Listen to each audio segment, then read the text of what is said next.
sexy on secular sexuality.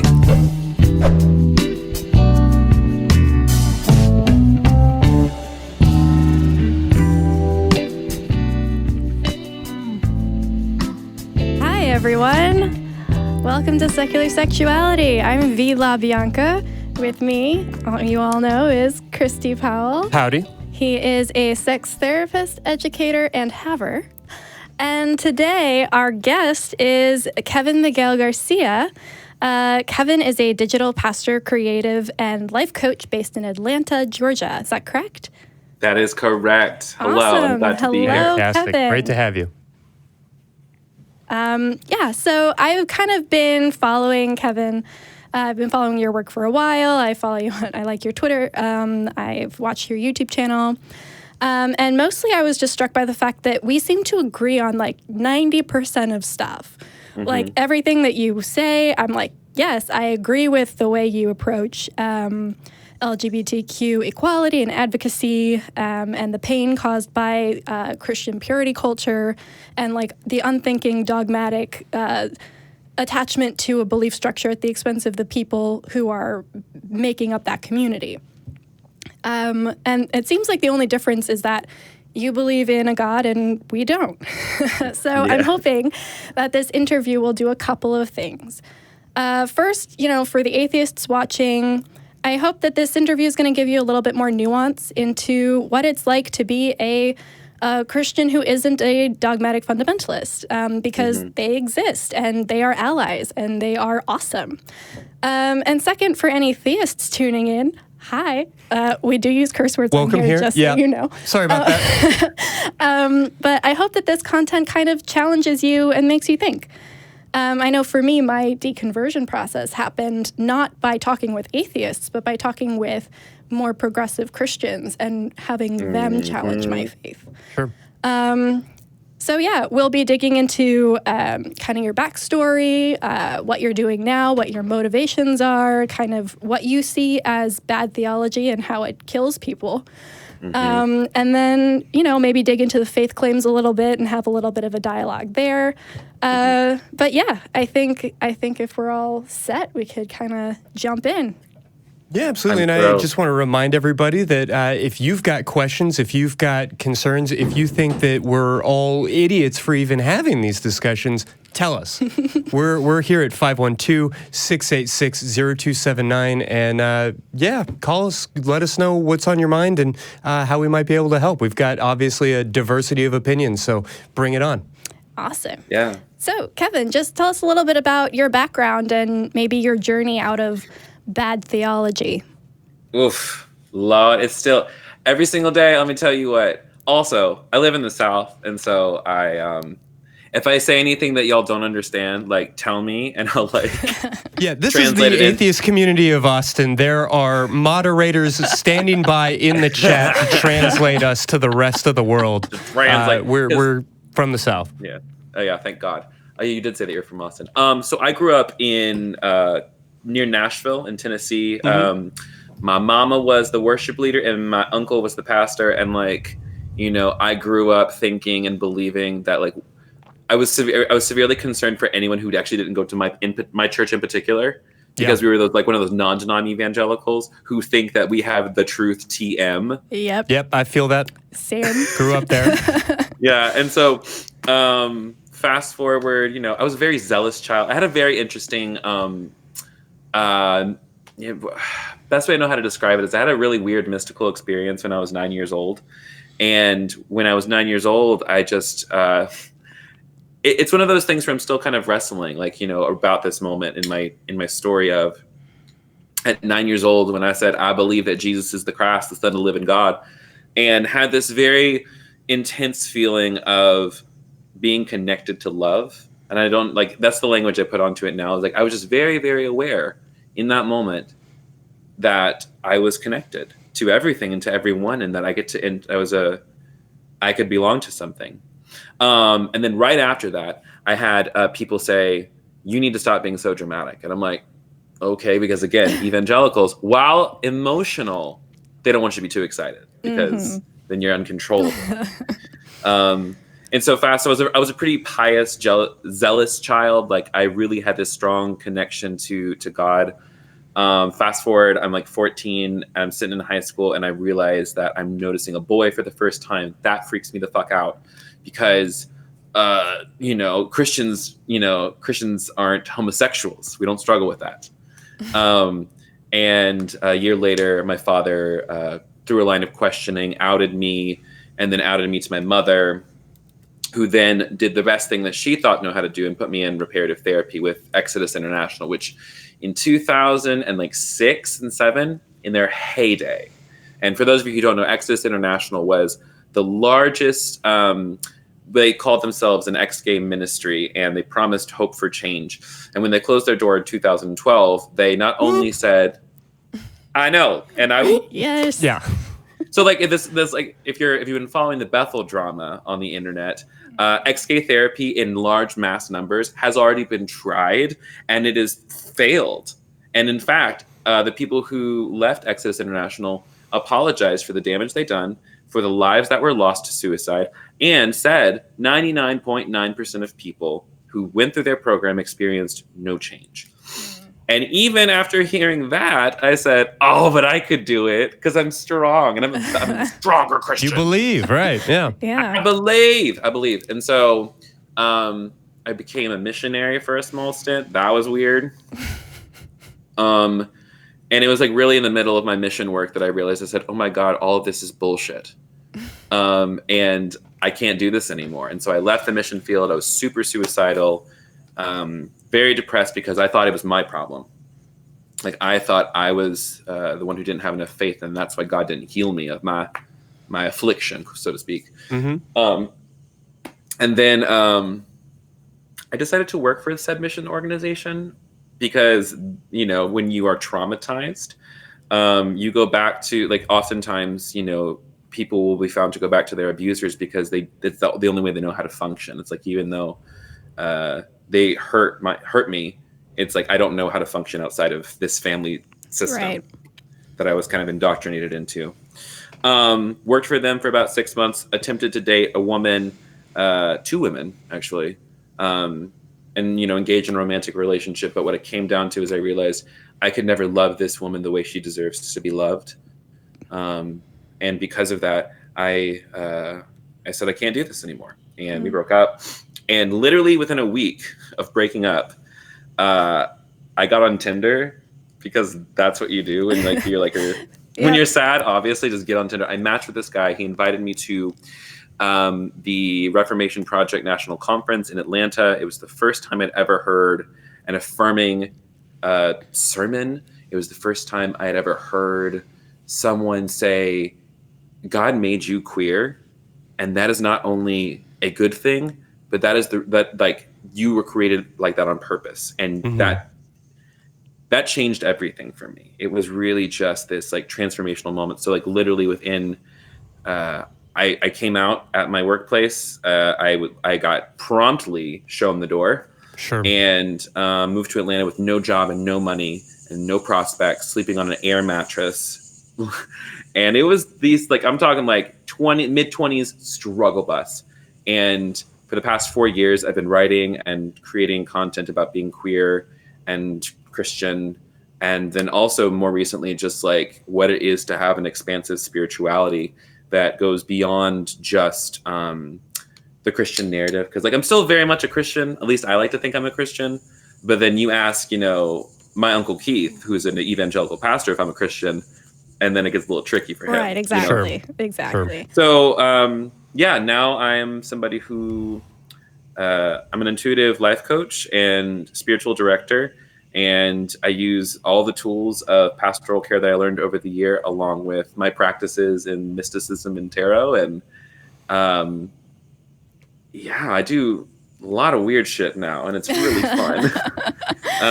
But that's the basics of it. I'm getting my master's right now. I love talking about sex. I love talking about body. I love talking about desire. And I really think that not just, I work with Christians a lot because that's just where I find myself, and that's the people who I know how to deconstruct their bullshit. And so my hope is that I can help people ask better questions so that they're not so scared of the world or scared of themselves. Sure. I think we're in agreement with that. And you're on the right show if you like talking about sex and bodies. So thank you for sharing. Of course. Thanks for asking. So I also was kind of struck watching your videos about some of the complex emotions that you go through in your videos, especially in relation to some of the horrible comments that some other Christians leave on your page. So I guess my question would be, what's been kind of the hardest part of becoming a visible person on the internet, saying what you're saying, and what's the best part? I think in some ways, well, let me start with the best part, because I'm naturally too introverted. And wait, no, I'm not introverted. I'm naturally very optimistic. That's the word I was looking for. Yeah. All right. That tracks up a little bit better. I know. Got it. I know. He was like, we did him a confusion. I apologize. No, I think I'm pretty naturally positive, and I think that the best part of becoming an internet person and like being visible about this is the 8 or 9 messages I got today from people who found me and said, I didn't know that there was a different way to look at this. Can you tell me more? And then I can say, go look at my website, or go look at this page, go look at my YouTube channel. I have a whole playlist of videos talking about how to talk about the Bible and LGBTQ inclusion, which is such a boring conversation to me sometimes, because I'm like, can we stop being 8 verses? 8 verses. Like, there's so much more interesting things to talk about than 8 verses about, like, let's talk about like the mechanics of actually having good sex, not whether or not we should be having it. You know what I'm saying? Yes. Yeah, I definitely hear that. I mean, just real quickly, can we deconstruct and maybe get that conversation out of the way? I mean, how do you I know we're going to be talking about for the next hour, but how do you rectify those 8 verses, or, however you frame it? How do you make the case for LGBTQ inclusion in the Bible? The basics of it is, I would say, we have to, like, when one is considering how we translate scripture and apply it into a praxis, I'm a big fan of something that's called the Wesleyan quadrilateral, which was developed by, that's the word. There you go. That sounds right. It was developed by this guy named John Wesley, and he was the founder of Methodism. Yep. Grew up doing the United Methodist Church thing. I'm with you. Okay, so we know. So the quadrilateral says that whenever we're in translating scripture, or however we're applying scripture, you have to use 4 things. 1, tradition, like ask, what does tradition say about this thing? 2, what does scripture say about this thing? 3, what does my experience say about this thing? And 4, what does my reason tell me about this thing? So the way I do it is like, for example, talking about homosexuality, TM, and whether or not same-sex relationships can be seen as good, blessed, holy. My experience is the first thing I have to go off of, right? And so I kind of do 2 things. Is I want to look at the fruit of whatever teaching it is. So or a better word for that might be the data of whatever teaching we come about. So if a teaching or a theology is causing people to be depressed, it's causing people to kill themselves, or some kind of therapy or treatment, is like we were talking about. Yeah, if any sort of teaching is causing you to have a negative impact on someone's life, that's what we would call in the Bible bad fruit.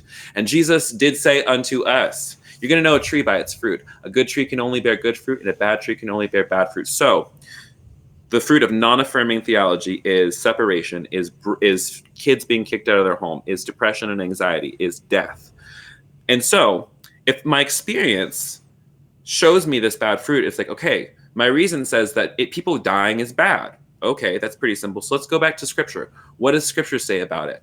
And now at first glance, you grab like a common English version Bible or an NIV or whatever version you're using.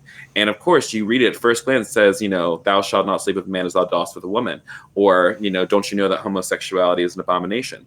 The thing about it is that in those verses, what we're talking about is not a loving, consensual relationship between two people, is not a relationship based on equity, is not we have to understand too, like the writers of the Bible, which were massive and numerous over the course of, I don't know, like couple thousand years, they did not have the understanding of what human sexuality is. And they definitely didn't understand gender and the complexities therein. So, when I think about the context, think about what the scriptures do say about something, I have to keep in mind they're writing from a very, very specific point of view. And why would I ever want to apply a sexual ethic that's... Oh, no. Well, all right. We will work on getting Kevin back.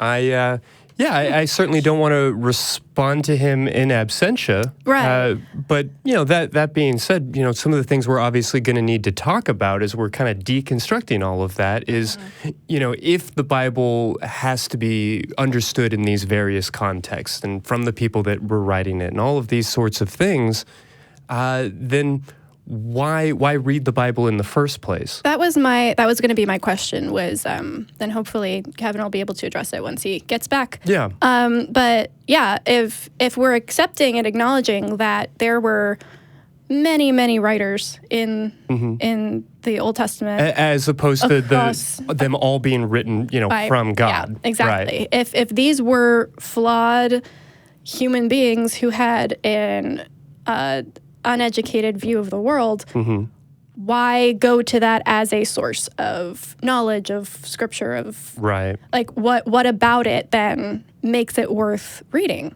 I guess? Yeah, I mean, because there are so many great books that have been written since. None of those are perfect, but none of us are still talking about them as if they are. Right. I'm curious to hear what Kevin's going to say about that, because for me, that was the light bulb moment. Sure. Was kind of realizing, oh, wait, these were just people. And then talking to a very evangelical fundamentalist cousin of mine and mentioning that the Bible was written by men and just having it go right, like they were shocked. And they were like, what? No. And having, done research and been in theology classes and, read Augustine and all of these people, that was that like last nail in the coffin for me. So, yeah.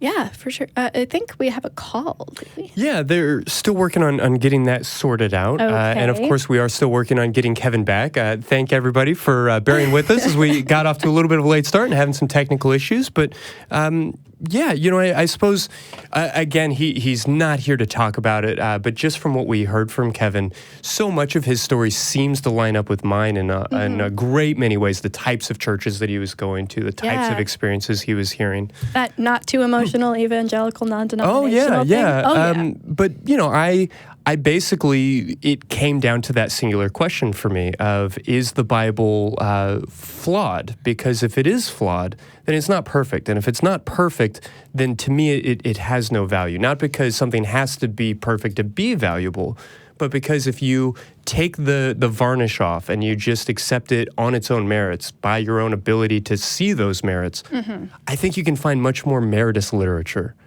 And so that's kind of where I really started to fall out of faith, is because I figured on this issue in particular, on this issue of queerness, if the Bible's wrong about that, then what else might it be wrong about? And if everything in the Bible is finally suspect, then the whole thing began to fall apart for me. So we're going to work on touching base with Kevin and getting more.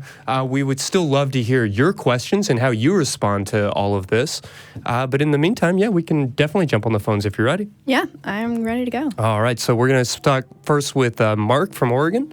Mark, you're on the line with us. What can we do for you tonight? I just logged in not too long ago, just before Kevin got kicked off. Sure. Yes. Yeah, to be very clear, it was definitely an accident. We're not trying to silence anybody. We'd love to give him a chance to defend himself and hear his point of view. I'm not sure of that, but yeah, I'm just teasing. Sure. What can we do for you? So, I had quite an experience when I was young with being a Christian. I started going to Biola College, which is a really fundamentalist Christian college back in 1977. So I have a lot of experience about how Christians kind of deal with gay people. So,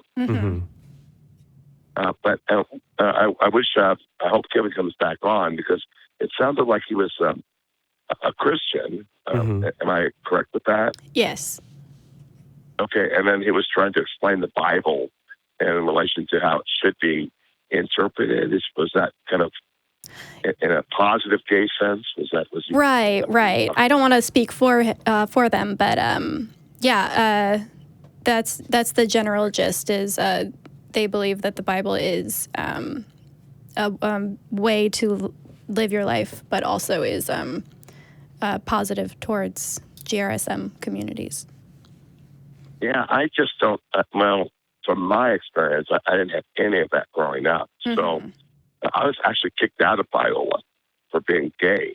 So, and Biola is Bible Institute of Los Angeles. So, the reality is, from my experience was, I didn't, there was so much in the Bible that I just did not think was very, very cool. And so, the more I looked at what was there, I thought, wow, this has nothing to do with living a good life in sense. It was more like rules and talked about sin and judgment and some sort of a negative God concept. So yeah, and if the Bible is the perfect inerrant word of God, then you have to just kind of take it and say, well, okay, I don't understand why God put all this shit in here, but all right, he's God. Okay, sure.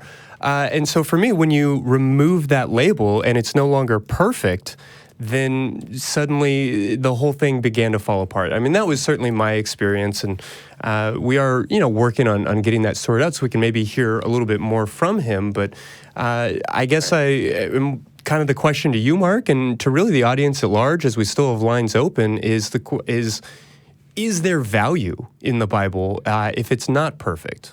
I mean, for me, that's what it came down to. I don't mean to take this entire conversation and distill it down to that singular question. I think Kevin may take umbrage with that. We'll certainly try to find out. But from my point of view, you're right. If the Bible isn't perfect, then it is full of a lot of shit that doesn't make sense, and it really makes you wonder why to bother with it. Well, I think there is value to it. I mean, if you're talking about like the King James version of the Bible, I mean, when you read something like that, it helps you understand some like Shakespearean, writings,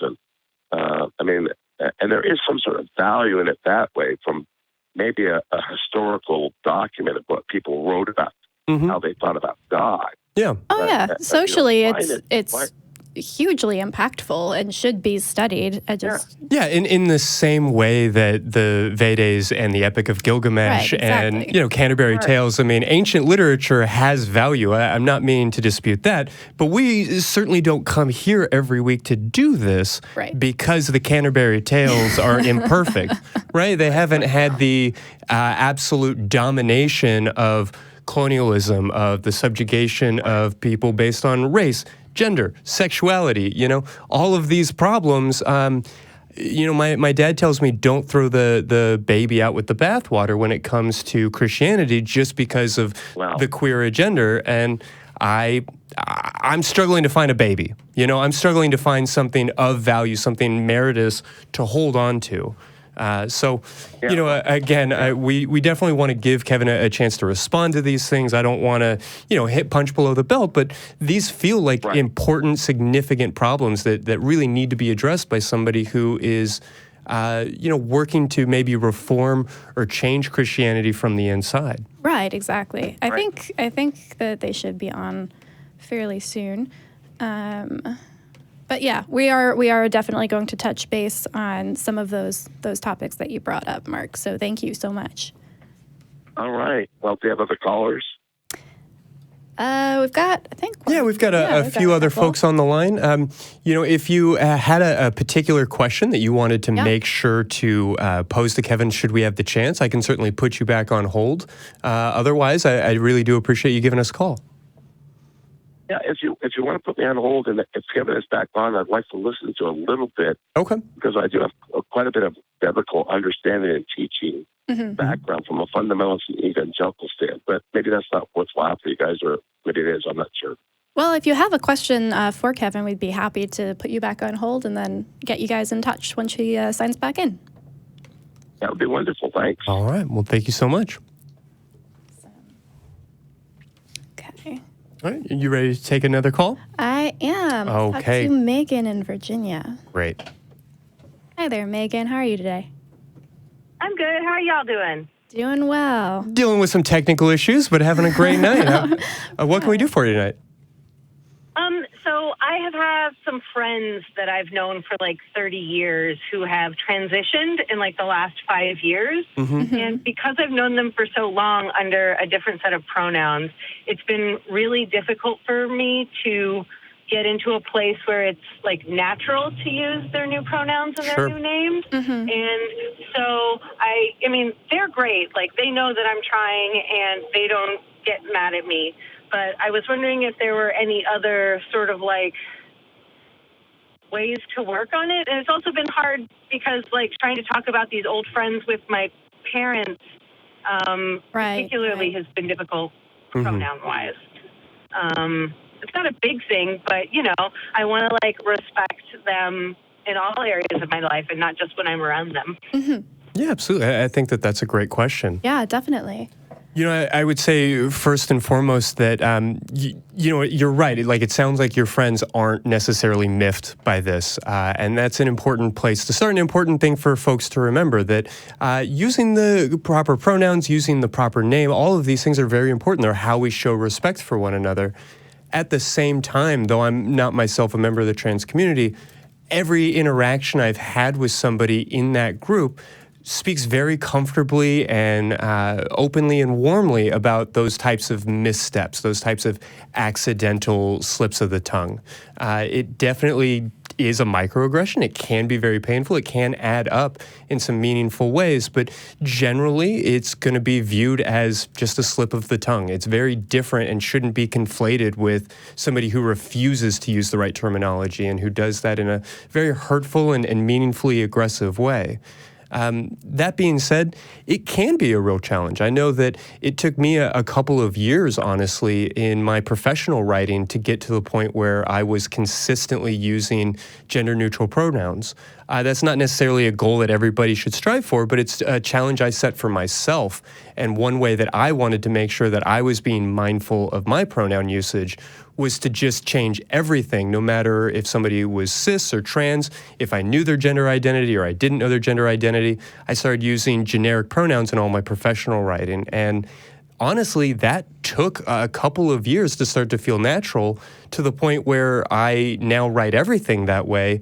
And it can kind of confuse people or throw people off, or they think that I'm insinuating something when I'm really not. It's just that's sort of the switch that I flipped in my brain, and it took some effort to do that. Yeah, for sure. I'm doing in the middle of the same thing right now.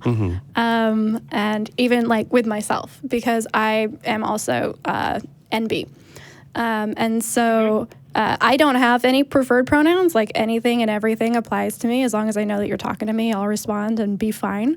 But even with myself, that's a thing where I'll like talk about myself. I'll say this girl, and I'm like this person. You know, so it's tricky for sure to flip that switch. But again, like as long as you aren't doing it intentionally and are making that effort. And B, also another thing is not to make it about you necessarily, because I know some people will like, if they mess up somebody's pronouns by accident, they will then, overreact, be like, oh my gosh, I'm so sorry, I'm such a horrible person, and then have the other person have to, comfort them for messing up. Not saying that's what you're doing at all, Megan, but some people do. So yeah, as long as you're like, oh, you know what? Whoops, I'll do better next time, I promise. Yeah, and something else I would point out. Oh, I'm sorry to step on everybody. I just wanted to mention you talked about when you're speaking to your folks or like maybe people who knew them from the past. And I would just say it's generally, I mean, everybody has the right to make their own choices on this, but it's generally perfectly acceptable and part of our culture to use current nomenclature when you're talking about somebody's past. You know, when somebody changes their name, when we talk about, you know, Hillary Clinton, where Hillary Clinton went to college, very few people are sitting there going, well, actually, when she graduated from college, her name wasn't Hillary Clinton. We just sort of accept that when we're referring to somebody's past, that we can use the current terminology to describe them appropriately.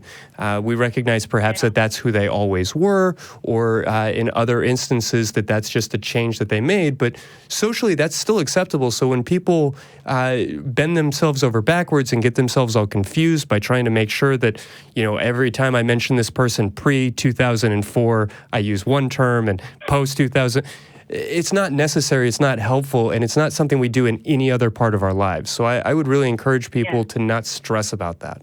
Also, just, you know, for consideration, again, I don't know if this is your situation with your friends, but it could also be that they're not out to everybody or don't want to be out to everybody. And in that case, using the pronouns they used to go by with people whom they aren't out yet to probably is something to talk about with them first, of course, but I generally will do that if I don't know for sure if they have come out to, you know, the rest of my circle. Mm-hmm. In my specific circumstance, I know that they are out to everybody. So okay, good. Not something to worry about. Sort of, kind of related, one of my parents are divorced, and one of my parents is married to somebody who is trans, and the circumstances surrounding their relationship and the dissolution of my parents' relationship is sort of also part of my personal journey. Mm-hmm. And while I don't bring it up with a lot of people because their situation isn't my situation to share, I feel like it touches on me a little bit, and in certain kind of private circumstances where there's something going on where it seems relevant, it's not inappropriate to discuss that. But am I just way off base?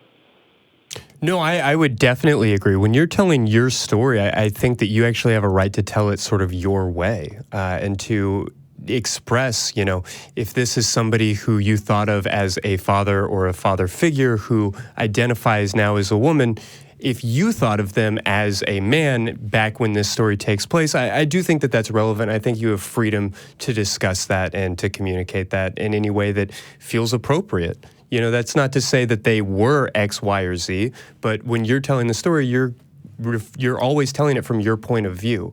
So you're discussing, my experience was X, Y, or Z, and I think that you do have the right to do that. There is a beautiful TED Talk about something very similar. And I'm going to see if I can find it and then post it in the comments for you, because I think that, the way that she had talked about her story with her now wife was absolutely gorgeous. Mm-hmm. So maybe take a look at that and, I don't know, go from there. Okay, well, thank you so much. Yeah, and thank you. I just want to thank you for calling and let you know that, this may be a kind of smaller issue in some ways, but I also think it's an incredibly vital one. And so I really appreciate you taking that time and taking this very seriously. You're already doing the important thing, which is giving a shit in the first place. So you got that down. The rest of it will fall into place. Sweet. Steps to progress. Well, thank you so much. You have a great night. Thanks, you too. Mm-hmm. Yeah, that really does feel like the important thing for me is the effort and the kindness behind it, the semantics and the particulars. Maybe that's a convenient place for me to be, sitting here with the privileges that I have. And, I'm open to being challenged on that. But I think that generally when people see the kindness in your heart, the effort that you're making, that's the significant aspect, not the individual words that you use. Right. And those words can hurt or have a negative effect on people. And certainly I'm not downplaying that at all. Sure. But yeah, I think that in general, even if they're not, even if they're not. Sorry, there's. Yeah, so sorry about that. We're having some complications as we're trying to get Kevin back on the screen for you. In the meantime, yeah, are you ready to speak to Jim? Yeah, let's talk to Jim. You've got Jim from Michigan on the line. Hey, great, Kevin, and Kevin rejoins us. We will get you caught up to speed, Kevin. Cool, but, thank you. We're going to quickly take a call from Hello. Jim, and then we'll get back to our conversation. Hey, Kevin, are you hearing us? Hold on 1 second, make sure my ears are good. Yeah, huh? Come on. You can do it, little computer. Live air, folks. Do the magic. Okay, well, while we're sorting all this out, Jim, are you able to hear us? I hear you. Okay, well, great. We're working on our end of things, but what can we do for you tonight, Jim? Okay. Well, your show would be a good place for me to air my pet peeve, which is nudity. It's boggling my mind all my life. We see the worst violence on TV, and, nudity is just so, we teach our kids it's the worst thing, and it gets perpetuated just like religion. And I figure it's religiously based, this anti-nudity thing. And yeah, no question. I mean, it's never talked about. Nobody talks about it. You can't talk about it, or you're a pervert even for bringing it up. Yeah, I mean, Paul talks about, treating our bodies in very special ways, in acknowledging that certain parts are more particular and shouldn't be exposed and these different things. I think that you're totally right. I remember as a kid, my parents being like, okay, so it's rated PG-13, it's rated R.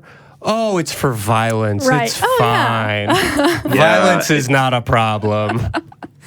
In our world at all. But bodies, though. Bodies. Yeah, bodies. Bodies are gross. Bodies are gross. Yeah, I mean, I don't ever even expect things to change, but I just figured I'll call in. Maybe somebody will think about it. Maybe people will start thinking about it a little bit. I mean, it's just so weird. It's just so weird. And, I've been listening to your show from the beginning.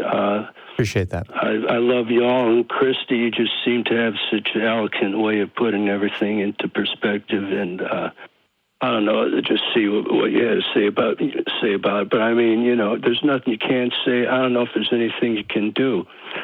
The conservative, I don't expect people to go sit in restaurants and spread germs or anything, but it'd be nice if a person could lay out in the sun, and not be harassed and stuff. But yeah, I definitely hear that. Putting it out there, No, and I think that you're right. I do think that it's tied to religious values. And, I would direct you, I don't have a short answer for you or really even a solution, but I would say that this is ground that's pretty heavily covered by Dr. Darrell Ray, the founder of our show, when he wrote The God Virus, in talking about the effects of religion and the importance of sexuality to religion, how religion really relies on controlling sexuality as a way of basically propagating or continuing to propagate religion itself. And so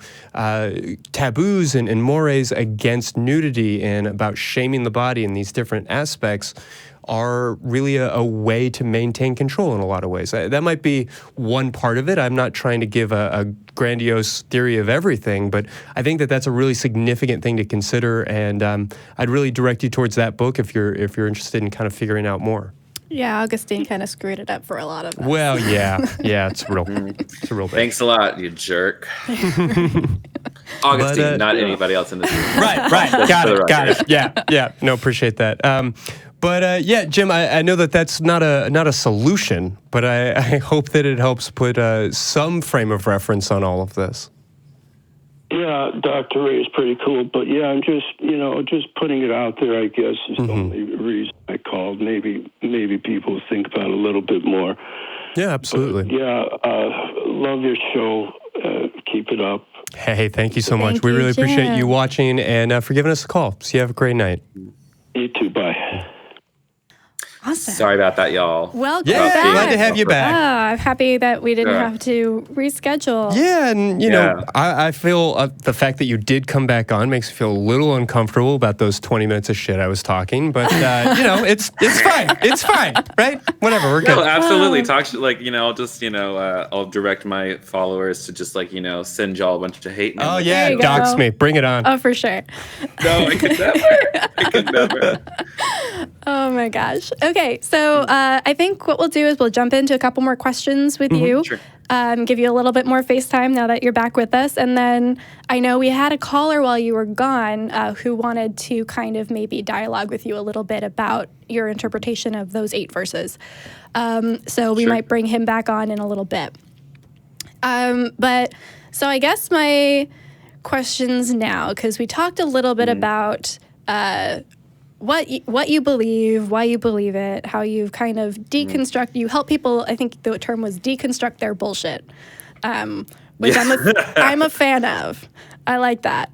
And it seems like you've deconstructed your bullshit to a certain extent. Like you've gone through that process of like stripping away the layers and kind of figuring out, okay, how do I really feel about this and all of that. And I'm kind of wondering where did that stop, or has it stopped, or what stopped it from becoming something that led you out of faith altogether? Is there some limit that you're finding there, or? Yeah, I don't think that deconstruction ever stops for anyone. I think it's a matter of allowing ourselves to just allow I think about it this way. If I believe that there is a God, and I believe that God created the universe and that God is everywhere and in everything, which doesn't really make any sense at all, does it? But I think about it this way. If the theory goes that 13.8 billion-ish years ago, there was a massive infinite density and everything was there in the beginning, and then everything that was there is now everywhere. And apparently it's still going, right? Like on and on and on. Continually into forever. expanding. Yeah. And it's like, I don't know how to wrap my mind around that. I don't know how to wrap my mind around this feeling of, what do you mean it just goes on forever? What do you mean it just keeps going and going and going and going and going and going? That to me is that's mystery to me. And so when I say that I believe in God, or I believe in the divine, or I believe in love, I don't believe God is like this conscious being out there in the world, like pulling strings and stuff. I see God as both the collective consciousness of all humanity and also the space in between the stars, and also the feeling I get when I listen to music and I cry. For me, like when I think about like deconstructing this version of God, is like God is everything that I can't imagine. It's like everything that is beyond my power to conceive of. Because if I can understand, we can put God in a box in some way, then that's not God. The mystics would say that God can never be known, but God can be experienced. And that's where I get a lot of my personal movement of my own faith, is that like I believe that I can experience God not just only through personal practices and the woo-woo shit that I'm into, but also I experience God in you and me and in this conversation. It says in the good book, where 2 or more are gathered, there I am also. And so I think that's true, is like, and even where I am, there God is also. Like I could, like, my personal feeling is that like, if I believe God is in everything, then God is also in the atoms that make up the cells, that make up my body. And so there's nothing I could do to even be possibly separate from that love. And I believe that to be true of everyone. And I think the reason I stick around within particularly the Christian religion, I find the historical figure of Jesus to be very compelling. I find the teachings of nonviolence to be very compelling. I find that I am better as a result of being in a community of misfit people who were rejected by all the other churches and found their way like to the our ACA. little. So it's one of those things where like I'm not even sold that there might be like so like because all at the same time I totally believe that I could be wrong about everything, and so my favorite kinds of people are folks who can just admit that like there's a lot that we don't know. And for me, I think that the Christian faith and religion, and then also using expansive spiritual practices, if at minimum, all it is helping me become a better person, to be more empathetic, to be kinder, to find more compassion, then that's pretty good. And if, because by and large, we can say like, we can see religion has a lot of bad shit. And then also like, I look at the church, like, and I wonder sometimes like, why am I still a Christian? Because like, I can easily follow Jesus and not be a Christian because the church's track record's not great. 2,000 years and like mostly genocide. I mean, come on, you guys. So yeah, I think that is my question, because I know that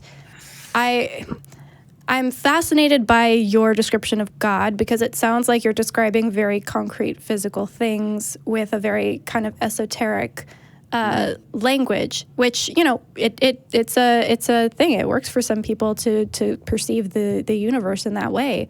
But I guess my question is, if you're using this to make yourself a better person, and you're using the label of Christian and Christianity to kind of do that, how do you justify how that might cover for the kind of Christianity that is not as beneficial to the world?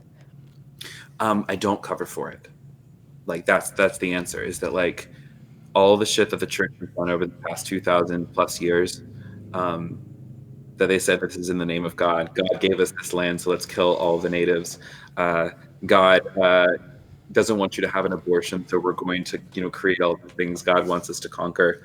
I don't cover for it. And I think Rob Bell, who is a writer and theologian, he said Jesus would probably be appalled that people started a religion in his name. And this really got out of control so quickly. So it's one of those things that like I don't follow. And this is something I honestly like I wrestle with, and I think a lot of us are asking the question right now is like, is the church worth saving? And I think there are most days where I'm like, I don't know, because there are horrible, unspeakable things that have been happening in the name of Jesus, if you want to go there, in the name of God. And I also know that for myself, that when I was allowed to hold both of these identities together, I experienced a lot of really deep healing. The thing that it's like the teachings of Christ that I find so compelling, of like of radical love and the radical nonviolence. That I find compelling. Yeah. And then I look at like, this American version of Christianity that we have, right? It's a lot of bullshit. And that for me is why I'm also like, I'm not personally really tied to the label of Christian anymore. It's one of those situations where like I would quote our beloved Jesus and say, who do you say that I am? Because if you look at my life and I'm doing good things and I'm like helping folks overcome their bullshit or overcome or get themselves to like they're wanting you to see me as a good person, then great, I'm a good person. If you look at my life and you say, oh, I see Jesus, I'm like, great, then I'm a Christian. But if you look at my life and you see, oh, you're doing tarot cards and working with crystals and, merging these two religious traditions, then you see, then I'm a witch. Great, I don't care. Because at the end of the day, my concern is I want to help mitigate suffering as much as possible in people.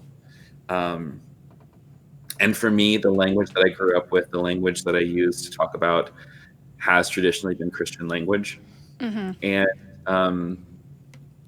yeah, it's a great question. I don't know why I stick around. Some days I think it's just like, it's pure pettiness. It's like, It's like when people say, you can't be a Christian, you're queer. And I'm just like, fuck you. yeah? I can't be a Christian. And I'm going to sing this song because I like it. But it's one of those things where it's like, I think the reason I stick around mostly, if I'm being honest, is that if I leave, there are still going to be hundreds, thousands of queer folks who are going to be getting a bullshit message from their churches about there's only one way to follow Jesus. There's only one way to be a person of faith. There's only one way to deal with your sexual orientation or gender identity if it's not heteronormative. And I don't believe that. And as someone who has survived 2 suicide attempts from believing that, I want people to stop killing themselves.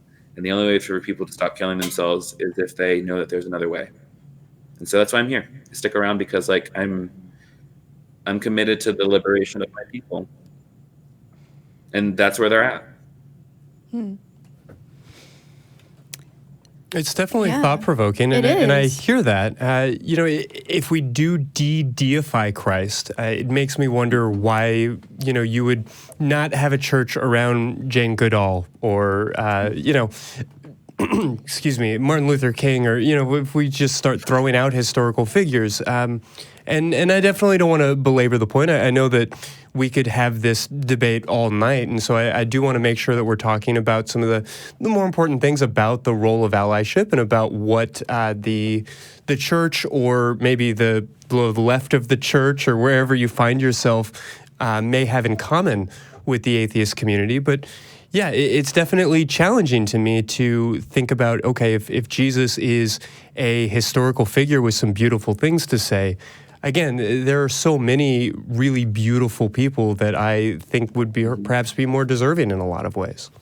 Yeah, and I think that bringing in these voices is necessary too. I've been trying as much as possible to try and move my work towards an interfaith work, because I mean the teachings of Islam I find to be gorgeous and beautiful, and I'm also tired of all these white people just like quoting Rumi without knowing who Rumi was. Yeah, sure. And as a therapist, that one stung a little bit. Yeah, I can't open up Instagram without finding an inspirational Rumi quote in that same sort of like sketch art type of style. Yeah, so I definitely hear that. We do have a number of callers on the line, including some folks that specifically wanted to talk to Kevin. Did you have any other questions before we jump in? I'd like to hear Mark and maybe have you guys have a little bit of a conversation. Okay. I'm excited. Yeah, so we're going to go to Mark quickly and then get to everybody else as soon as we can. Mark, you are back on the air with us. Hi, Mark. Well, that sounds great. Hi, Kevin. Converse. Mark, you had a question Ready, for Kevin? go. Here is your shot. So one thing that I don't understand is, I mean, I think I understand what you're saying, Kevin, is that you don't really believe any of this, but you're there because you're going to help people that are still in that belief system. Was that what you were saying? Not that I don't believe it. It's that I also believe many other things too. It's that like I don't feel like being a Christian, because I think about it this way: like the path of Jesus, in my mind, was also followed like Gandhi. Like I look at Gandhi's life, and the man was a Hindu, and yet he exemplified what it was to be selfless and kind and caring and put your body where your politics are. Gandhi is a saint in my book. Same thing with other historical figures throughout the world. It's like, for me, like I believe one would say like the path of the Christ or the path of the universal consciousness. For me, it's like, I mean, it's like, I don't know, like people ask me like, do you necessarily believe in like a literal virgin birth and a literal death and resurrection? And I'm over here, I'm like, does it matter? Because what does it matter if I believe in a literal virgin birth or a literal death and resurrection or a literal God incarnate in a human body if it doesn't actually change how I live? Because there's plenty of people who profess to believe that and are still horrible people and are putting people in cages. Like, and there's plenty of people who don't believe in Jesus at all, who are doing better work than Christians. And so for me, it's like, I guess I'm I have a question, and I mean, I'm not trying to. No. I just got fired up. I didn't take it. I didn't take it. Do you actually believe in those things, that there was a literal resurrection and stuff, though? I mean, is that something you actually believe? Or? I'm getting like a hard maybe. Yeah, it's one of those things where it's like, I guess it's possible. Highly unlikely. Highly unlikely. And so, okay, it's one of those things where like I'd rather look at like because it's unprovable. I don't see it as a point to fight over. I think the more interesting conversation is to have like, what is the thing that God is raising to life in every single human? What is it to lay down the things that no longer serve me in favor of things that can bring me back to life? Mm-hmm. I think there's a lot deeper, the deeper esoteric meanings and symbolism of the resurrection and all the other like symbols within the life and story of Jesus. I think that's much more interesting than having to debate whether there was a literal death or resurrection, because I don't think it matters. I guess my ultimate wondering is, why is there any sort of, I mean, you're bringing all these people in, I understand that. And Gandhi, obviously, Martin Luther King, Jane Goodall, people like that we know, and we can listen to and actually see and hear, either on film. And so I understand that kind of concept. These are good people that are saying good things that were flawed individuals, like Jesus was. I mean, like Jesus wasn't always love, and you have read the Bible, like in Luke 14:26, right? You know what that? You know what Jesus told us. Do you know that passage at all? Off the top of my head, even though I am a grad student studying the Bible, I'm not going to lie, I can't pull it like that. So if you can give me like I'll do it. Here, I've got it up for you. It's if anyone comes to me and does not hate his own father and mother and wife, that verse, right, and children, and that's Jesus talking. So I understand there's a lot of good things that people said in the Bible about what Jesus said. But he's also got some weird shit. Right, and there's also. Here's another interesting. Can I tell you another interesting? Can I tell you something interesting? Sure. Being somebody who, this is what Jesus said, among other things. I am the firstborn of many sons, and what that's generally been translated to mean is that, like, because I don't think that Jesus. I'm not familiar with that passage. Where's that at? I'm not familiar with that passage. To be honest, off the top, it's somewhere in one of the Gospels. I've been studying. I wish you had that down. I will say, if you Google it, you will find it. I am the firstborn of many sons. And so when I hear that passage in particular, I think like Jesus was literally trying to say, we're like, this is just the beginning. This is like, it's not going to stop with me. Like, and Jesus also said, you're going to do even greater things than me. And so that's just for reference, that's Romans 8:29. So it's not the Gospels. I apologize for being incorrect. So that's a letter from Paul. Interesting. Yeah.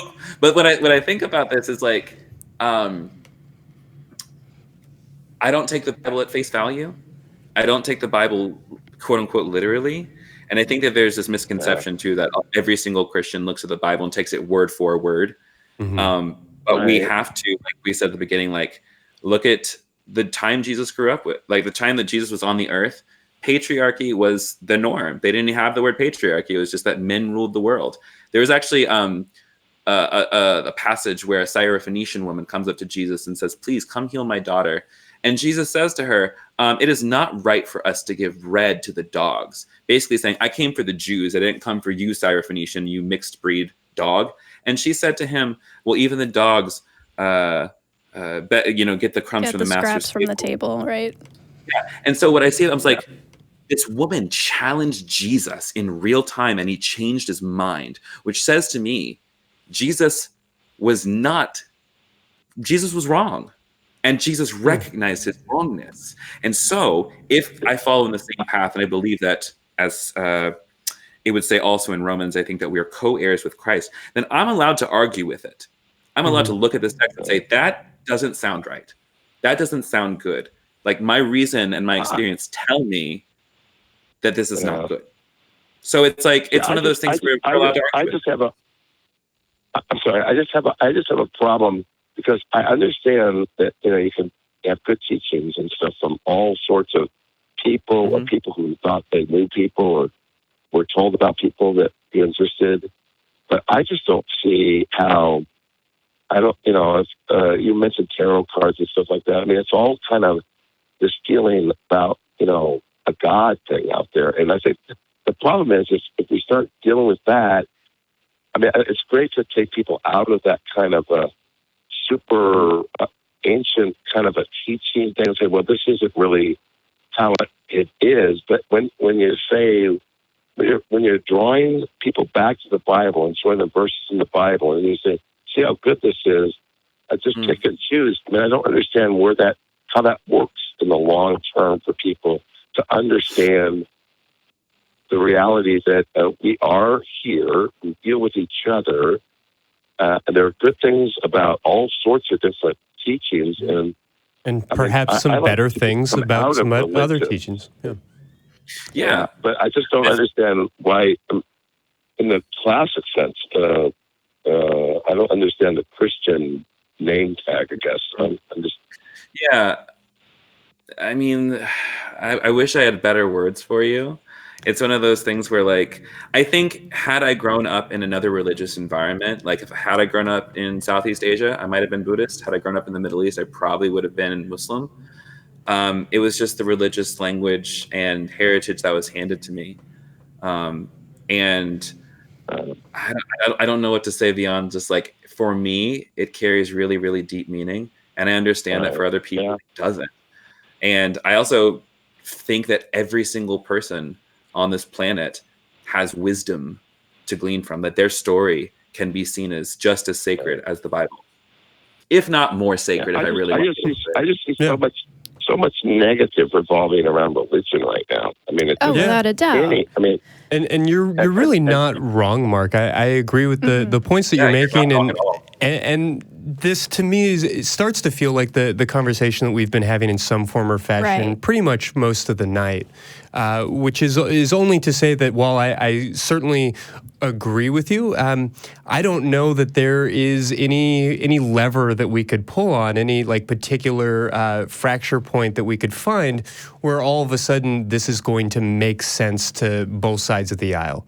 It seems like one of those things where Kevin feels comfortable taking on this sort of esoteric, very loose, I'm figuring out as I go type of view of the world. And, I guess I kind of envy that in some ways. In other ways, I'm baffled by it. But, I'm having my own journey too and searching for my own wisdom. So I guess I only bring this up to say that if there's any last thoughts or any other questions that you have, I want to give you some space for that. But this unfortunately feels like one of those impasses that we may be stuck at all night. Right. We do have a couple of other callers as well. Yeah, and I appreciate you guys and being able to talk to Kevin. So thanks, and I'll be listening and actually watching now. So thanks. Well, awesome. Great. Thank you so much for hanging on the line, for being patient with us tonight. You have a great night. Yeah. Thanks, Mark. Bye-bye.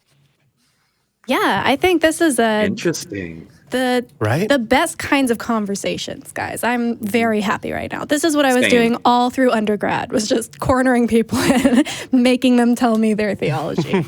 I mean, I think I can see both sides. Having come from a religious tradition that went through a period of, very mystical. I was, I still love John O'Donohue, I think his name is. He's an Irish Catholic mystic. And for a while, that was my jam. Yeah, that's the thing. But I get where everyone's coming from here. It's just, I think at this point, I also don't know and can't wrap my mind around the concept of existence and how everything is just everywhere. Life is but a cruel mistress. Yes. But I think for me, I'm comfortable just saying I don't know, and I'm not going to put words on it yet. I think that's probably where we differ. Well, and I think there's a very important conversation to be had, again, about the role of allyship and advocacy and sort of how we can all, regardless of what we believe about magic or sky people or spaghetti monsters or anything else, be making the world a better place. And we keep teasing it. I want to have that conversation, but I really want to make sure to take this call from Zarak and touch base before we, I guess, kind of close the show on that question. Perfect.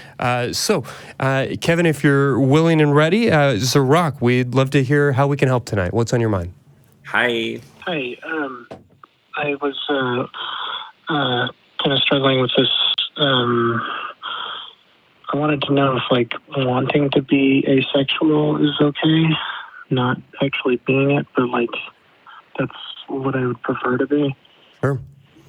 Asexuality is just as valid a sexuality as any other. Well, asexuality is valid, but then I would also suggest that wanting to be something that you're not is a human emotion and not one that I would judge. I think we say often on this show that your thoughts, your wants, your desires aren't something you need to take captive. They're not something you need to apologize for. So I think it's human to have that desire, especially if you're in a place where your sex drive, your romantic drive, your whatever else is causing complications on your life. You know, that's a very real struggle.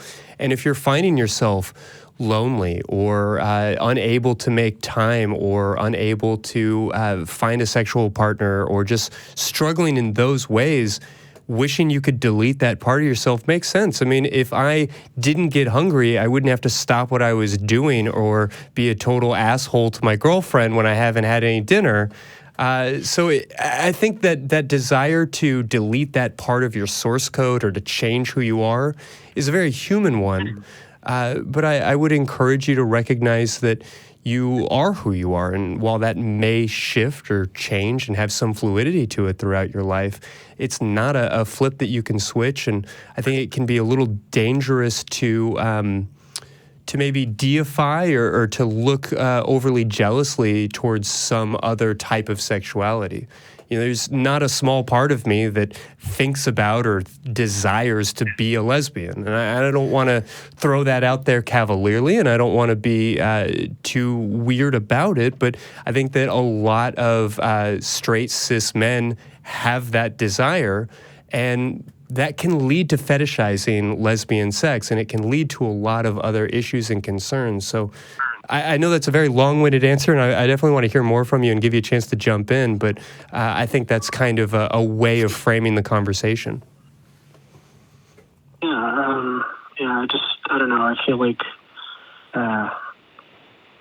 sexuality just seems like this lizard brain thing that I don't really care about, and it's just kind of obnoxious, like you were saying. I don't know. Wouldn't it be easier to not be hungry? I relate to that, but then I also wouldn't get to go out to nice dinners. You know, I wouldn't have the opportunity to eat like shitty cheese fries at bars. Like, you know, these are some of the things, the flavors, the spices of life that I really love and enjoy. So, you know, I can appreciate where you're coming from, but at the same time, I love loving sex. You know, if my sex drive were to evaporate, it would dramatically change the way I relate to myself, the way I relate to others, the way I experience the world. Yeah, kind of with you. I don't know. I have similar feelings about hunger and stuff like that too. So I don't know. Yeah, well, you know, I don't know you, and I certainly don't mean to step in and pretend to make assumptions about your life, but that type of what we call anhedonia or lethargy can be a symptom of depression, and that may be something to seriously consider.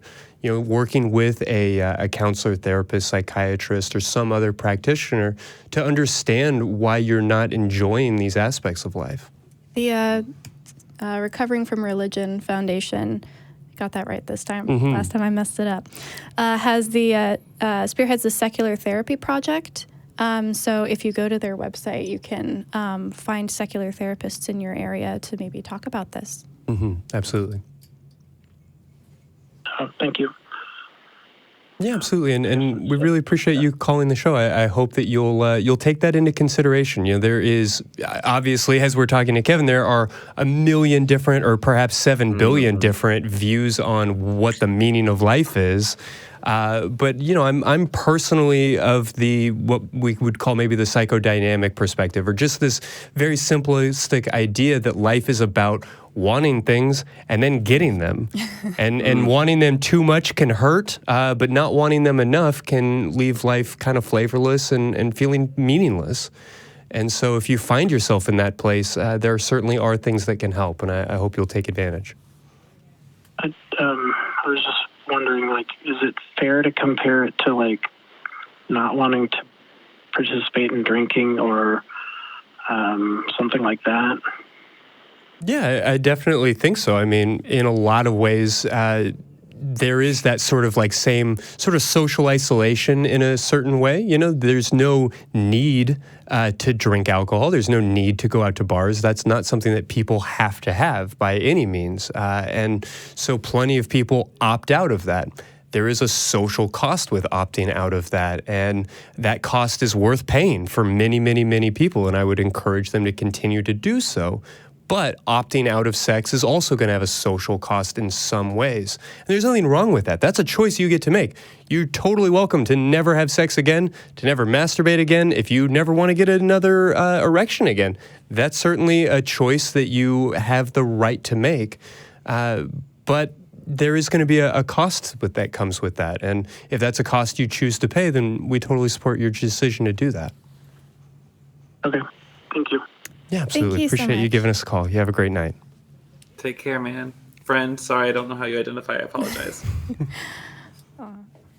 Yeah, I think just stressing that a desire is not a moral or an immoral thing. Sure. Desires are absolutely. amoral. It doesn't have, objective weight on one side of the scale or the other.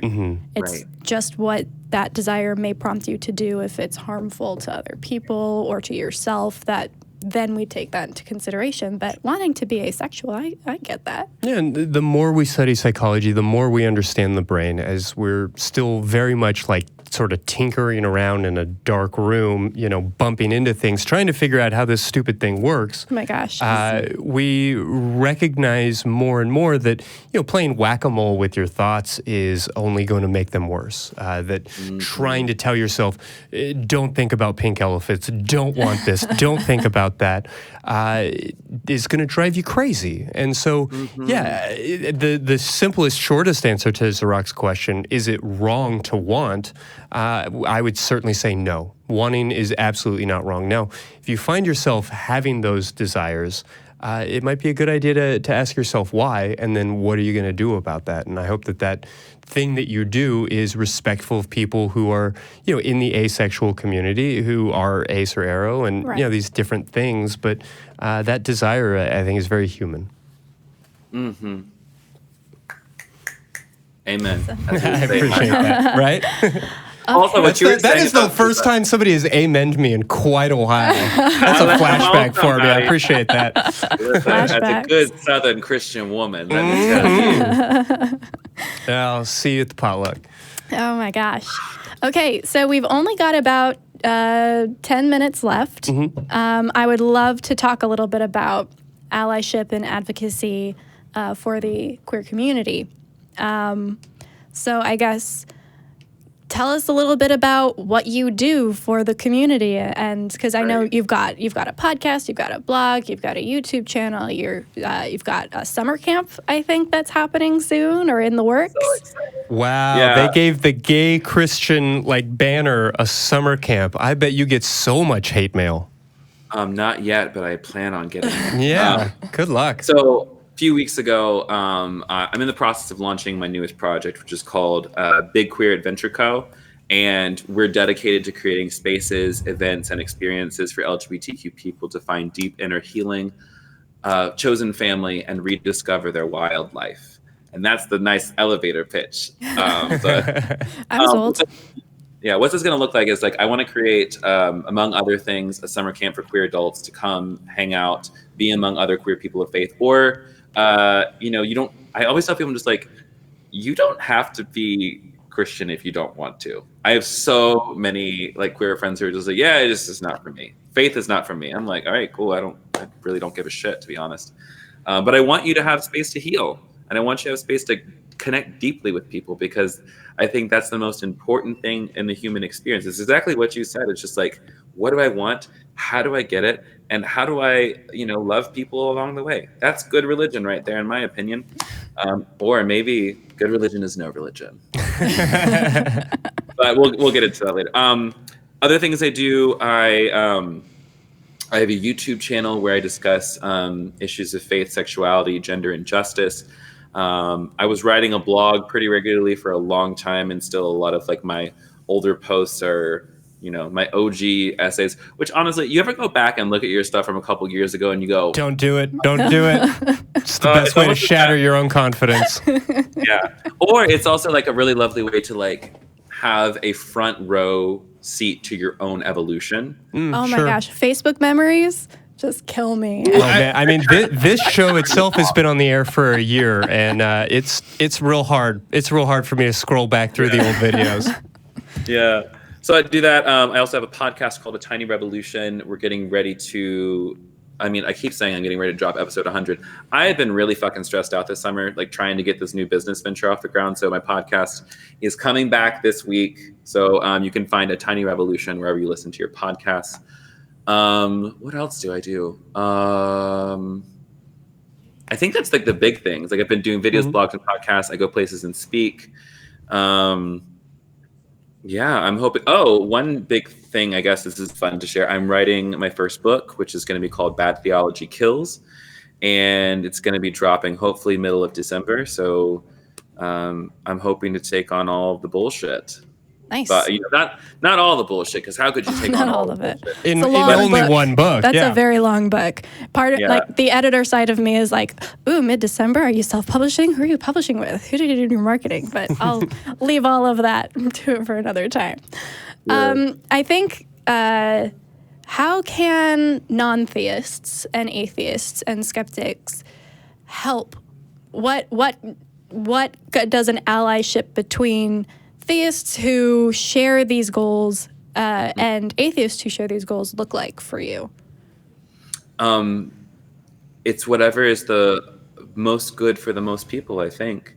It's, it's like if any person, like it's speaking up when, someone's not in the room, and then passing the mic when they are in the room, so to speak. So like, if you're out there in the world and you hear somebody talking shit about queer folks, you just say, hey, I just have a quick question. This is my favorite technique to use on people. How do your blank friends feel when you say that? Like, how do your queer friends feel when you say that the homosexuals are ruining America? Oh, you don't have any LGBTQ friends? Well, let me tell you about mine. They're lovely people. Just like go into your own story and just say, or like, it's the same thing with any other sort of justice work. Like if someone says Black Lives Matter is a terrorist organization, you say, hey, how do your Black friends feel when you say that? Oh, I don't have any Black friends. I'm like, oh, I didn't know. I didn't know. Mm-hmm. So for me, I think like allyship for me when I'm looking at it is just,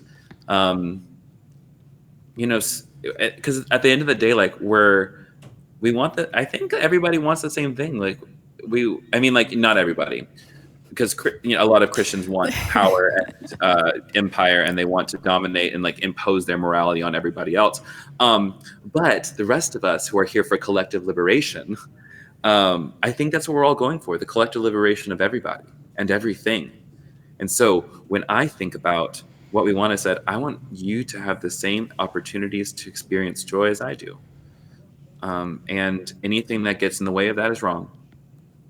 And so we fight, we stand up, we organize, and also organize. Go out to your marches,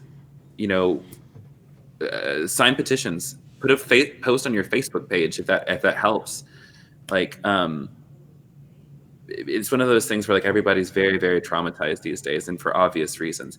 And at the same time, we're coming up on a season of our life where we have to be, we can be traumatized, and we also have to show up to do the work, because otherwise it will only get worse. And for those of us who like, I'll count myself as lucky. I have access to mental health care. I have insurance, so I can pay for my meds. And I understand a lot of people who struggle with mental health issues can't show up in the same ways I can show up. But for those of us who can, I think that we should, because otherwise we're all going to get fucked over. Yeah, I definitely think that there's an obligation there. I guess the question that resonates for me is, you mentioned Austin and all of that. I don't know how much time you spend here. It's, of course, an incredible city, but part of it is that it is very much a beacon city in a lot of ways.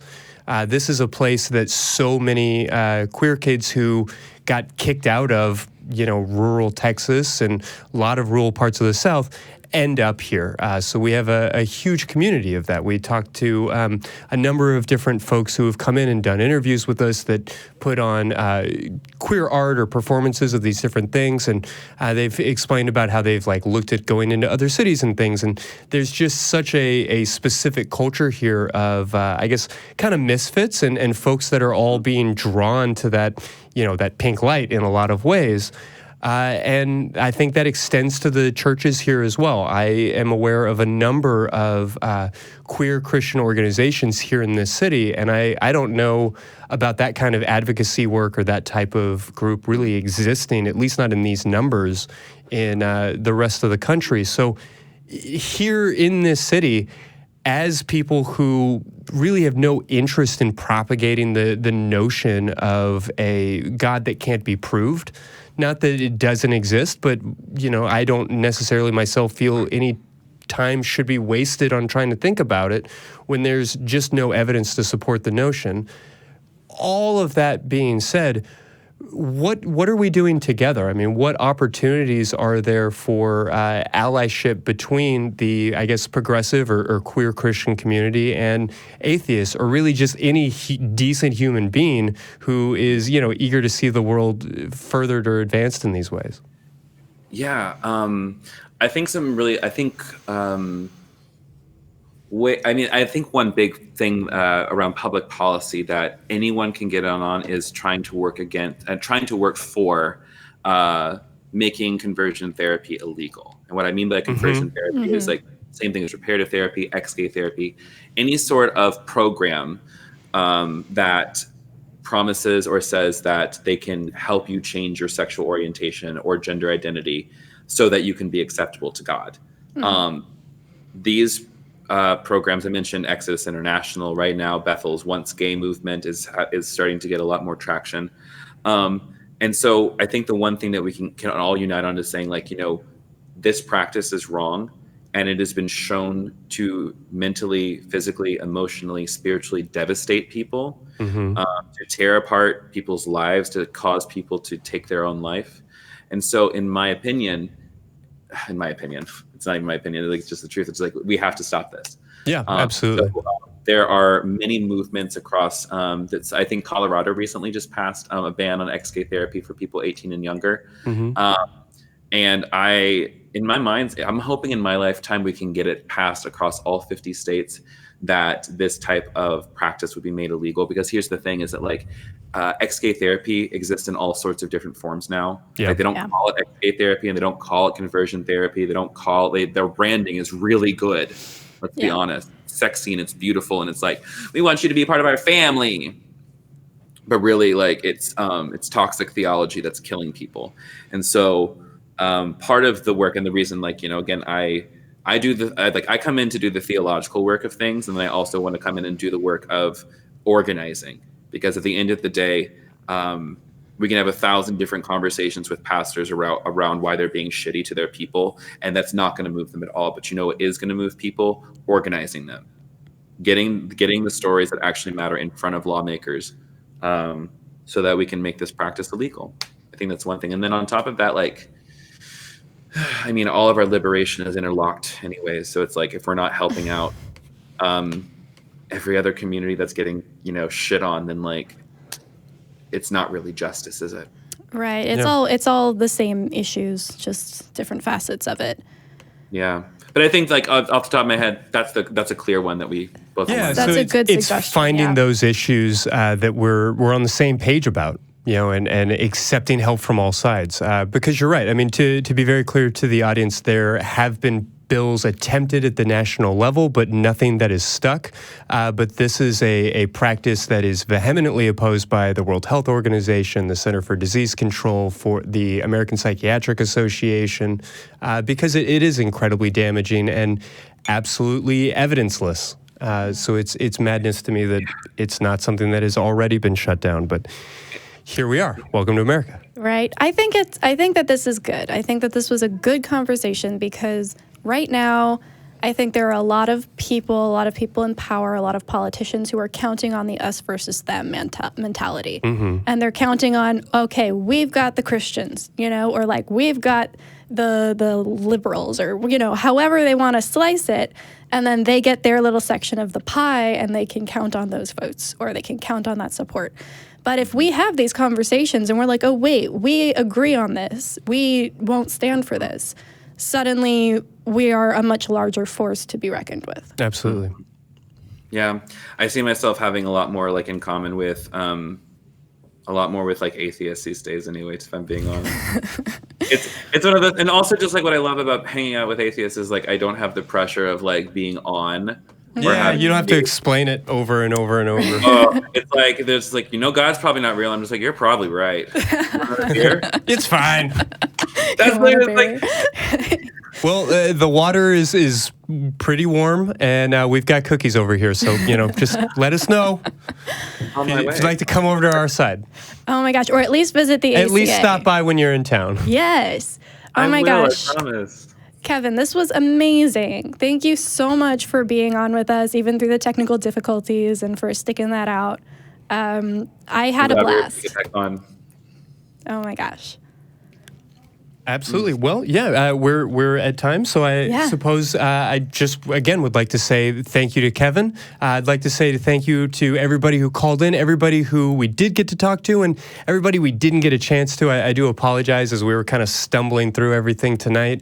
Thank you for everybody who stuck with us and who had a great time tonight. I think this is really important things to be talking about. So make sure to check back after the episode. We'll have some footnotes for some of the different resources and different things that we talked about. And otherwise, we'll see everybody next week. In the meantime, I guess it's just time to encourage everybody to, go out there and give themselves a big old orgasm. Or better yet, offer somebody else one.